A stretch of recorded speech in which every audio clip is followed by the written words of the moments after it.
Hola, hola, ¿cómo les va, televidentes, oyentes también? Que Dios les bendiga, yo soy Jonathan. Quisiera compartir una breve reflexión que sale en la Biblia, que se encuentra en San Juan 15:14, y dice que vosotros sois mis amigos y hacéis lo que yo os mando. Estas son palabras del Señor Jesucristo cuando Él se presenta como que Él es la vid verdadera y le habla en su contexto a los discípulos, diciendo de que Él, el que dirige a ellos que son los pámpanos. Entonces también dice que todo pámpano que no está en Él no lleva en sí fruto, sino que se muere al no estar conectado a la raíz de la rama que es Jesucristo mismo, que es la vid verdadera. Entonces es sumamente importante con esta reflexión que les quiero compartir la importancia de poder ser un verdadero discípulo de Cristo. Quiere decir un creyente real que está primeramente en la verdad y en segundo lugar que sigue la enseñanza de su maestro, que también es su Dios. Entonces, de manera tan cercana e íntima, el Señor Jesucristo dice esto para ya no decir ustedes son discípulos solamente, sino que son íntimos míos. Y la condicionante es hacer lo que Él manda, o sea, obedecerle. Pero esa obediencia tiene que proceder entendiendo el amor de Dios por uno al morir por los pecados de uno, al morir por la esclavitud en la cual estábamos sin Cristo. Hablo también para los cristianos, pero aquellos que aún todavía no son creyentes. Ese es el estado que Dios te da por gracia cuando tú le recibes como Señor y Salvador y cuando tú ya quieres seguirle. No solamente creer en Dios, sino que creerle a Dios, ir donde Él quiere que tú vayas, o ir con la manera en que tú tienes que oír las cosas, sentir como Cristo siente, pensar como Cristo pensó. Entonces, así es la influencia de un amigo a otro amigo. Cuando hay amigos que se relacionan y pasan todos los días a cada rato juntos, se entremezclan, ¿qué es lo que ocurre? Empieza a haber como una imitación el uno del otro, se empiezan a pegar como las manías, por decirlo así, ¿cierto? Pueden ser buenas o malas, o incluso simplemente buenas, pero en el caso de nuestro Señor Jesucristo, que Él es todo bien, el bien supremo, el sumo bien, eh, Él nos influencia para bien, tanto así que Él quiere que seamos sus discípulos, que demostremos que somos sus discípulos.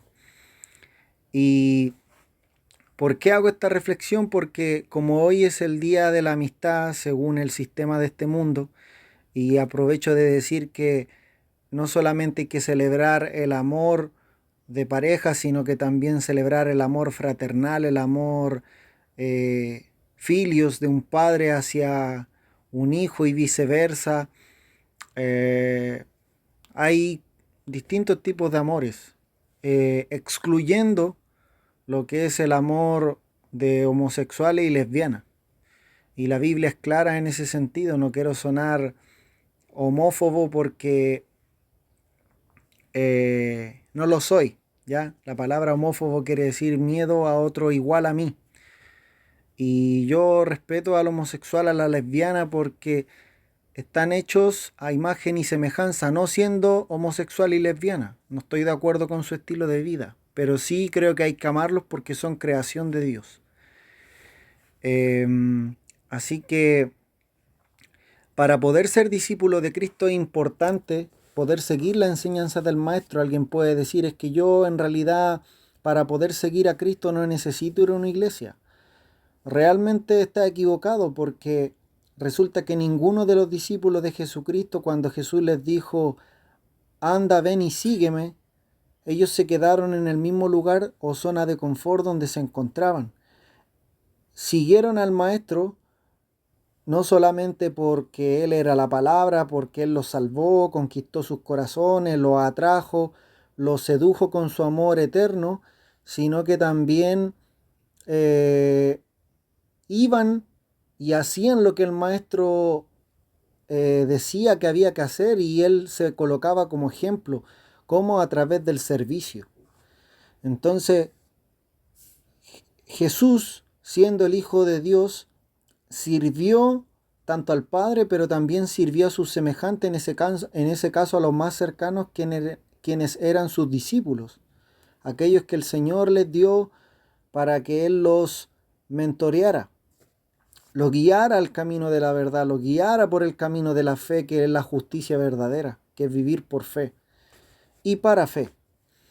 Entonces, hay muchas personas por ahí que dicen, no, yo no necesito congregarme, no necesito una iglesia. Sí la necesitas porque hay una comunidad de viles pecadores igual que tú que necesitan transformar su entendimiento, transformar su estilo de vida conforme a lo que Dios quiere, según su voluntad, según el origen por el cual nosotros fuimos creados, que en el fondo el ser humano fue creado para adorar y honrar a Dios, y de esa manera él iba a gozar para siempre. El propósito principal del hombre, según Dios, tiene que ser glorificar a su creador y gozar de él para siempre. Dios no es ningún tirano, Dios no es ningún egoísta, ¿ya? Al contrario, si Dios fuera tirano y egoísta, yo no podría servirle según lo que me dice la Biblia en fe y en arrepentimiento, creyendo que Él me va a perdonar, que Él me va a sanar, que Él me va a sustentar en todo el sentido de la palabra, por la parte económica, por la parte eh, amorosa, por la parte de tener una propiedad, ¿cierto? Privada, pero esas cosas no son el centro del Evangelio, sino que son parte de la subsistencia que el hombre tiene y cómo eso que tiene, qué hace con él. Quiero decir que qué hace con eso que Dios le da por gracia, por misericordia, el poder tener una familia, el poder tener hijos. Él quiere que nuestras familias sean centradas en Dios, nuestras decisiones centradas en Dios, nuestra vida centrada en Dios, nuestros consejos centrados en Dios, no en la necesidad humana, porque el hombre cuando se autoglorifica se pierde y se pone egocéntrico, y la Biblia o el Evangelio Santo de Cristo es todo lo contrario. Él dice de que si alguien viene en pos de mí, niéguese a sí mismo, tome su cruz cada día y sígame. Y eso es un costo alto, es dejar casa, familia, padre, madre, hijos, hasta uno mismo. Entonces, si esto quiere decir que si ellos no te dejan servir a Cristo, y esto también quiere decir si ellos son un impedimento para que tú sigas a Cristo, tienes que abandonarlos. ¿Por qué? Porque ni tus hijos, ni tu esposa, ni tu casa, ni tu familia, ni tus mejores amigos van a darte salvación y vida eterna. Ninguno de ellos.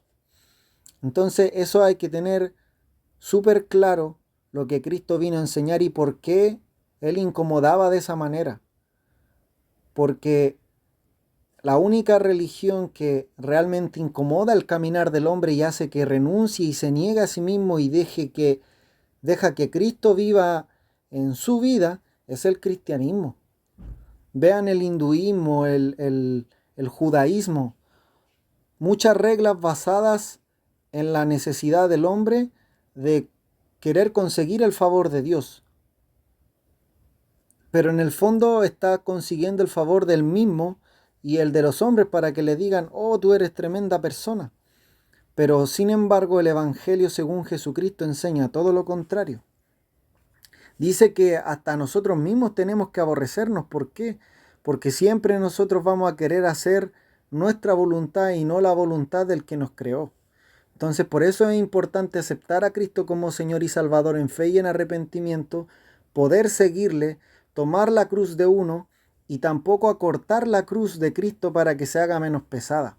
Al contrario, vamos a morir a nuestra manera pecaminosa de vivir girando en torno a nuestra propia vida cuando aprendemos a caminar con esa carga que el Señor nos coloca, que no es más allá de la que podamos llevar, sino que en prueba tras prueba, en triunfo tras triunfo, de etapa en etapa, Dios empieza a formar el carácter de el que es seguidor de Jesucristo.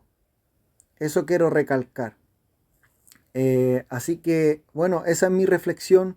Sean amigos del Señor, compártanle a Él su vida, sus planes, sus propósitos y que esos planes y esos propósitos puedan girar en torno a Él. Porque tú sin Dios no puedes vivir. Alguien puede decir, yo si no tengo mis planes, mis sueños realizados, yo no tengo vida. Estás totalmente equivocado o equivocada. Tú sin Dios no puedes vivir. Esos planes y esos propósitos y esos sueños y esas metas, si giran en torno a tu ego, no sirven de nada. Porque hay un proverbio que dice en el 14:12 que hay caminos que al hombre le parecen derechos, pero su final es uno de muerte. Entonces, puedes tener todo eso, pero sin embargo no está asegurada tu alma ni tampoco asegurado tu futuro en Cristo. No está asegurado tu futuro para que tu vida pueda trascender más allá de este plano físico, de este plano terrenal. Y ese es el propósito por el cual nosotros vivimos acá en la tierra, para poder mostrar la gloria de Dios. Para eso fue creado el hombre. Pero el hombre, ¿qué es lo que hace? Es buscar su propia gloria, llenar sus vacíos, llenar sus necesidades, pero para alimentar su ego. Tanto así que llega al punto en que cuando le predican el Evangelio, actúa de tanta soberbia y dice, no, si yo a Dios lo tengo considerado, oro a Él todas las noches, le rezo, me encomiendo incluso a la Virgen María, ¿cierto? Pero ninguna de esas cosas pueden salvar al hombre, solo Jesucristo, la persona de Jesucristo. Así que hazte amigo de Él. Si estás enemistado, Él quiere ser tu amigo, Él quiere ser tu abogado, Él quiere ser tu justo juez y Él está dispuesto a llevarse las cargas y el trabajo que te ha tenido que dar el mismo pecado de vivir una vida separado de Dios. Así que eso, recuerden a los que están de novios, no les sacia ni les llena una mujer y viceversa, mujer no te llena un hombre. Solamente el que te puede llenar completamente es uno y se llama Jesucristo, el Hijo de Dios. Siempre tiene que ser así, siempre. Este dedo no es dedo acusador por si acaso, es un dedo de aclaración, ¿ya? Así que, bueno, esa es mi reflexión. Cuídense mucho, congréguense, busquen una iglesia, porque esa es la manera también en que Dios a nosotros nos empieza a formar a través de otros hombres que también se están formando. Y esto es una escuela de por vida. Hasta el día de nuestra muerte, los que nos hacemos cristianos tenemos que seguir siendo formados hasta llegar a la estatura del varón perfecto que es Cristo. Así que esa es mi reflexión, cuídense mucho y acuérdense de su Creador en estos tiempos donde hay mucha dificultad, mucha prueba, del cielo a la tierra, pero la mayor prueba es que tú le puedas entregarle tu corazón a la mayor prueba de amor que fue Cristo colgado en un madero por tus pecados para darte paz y para darte su amistad. Dios les bendiga.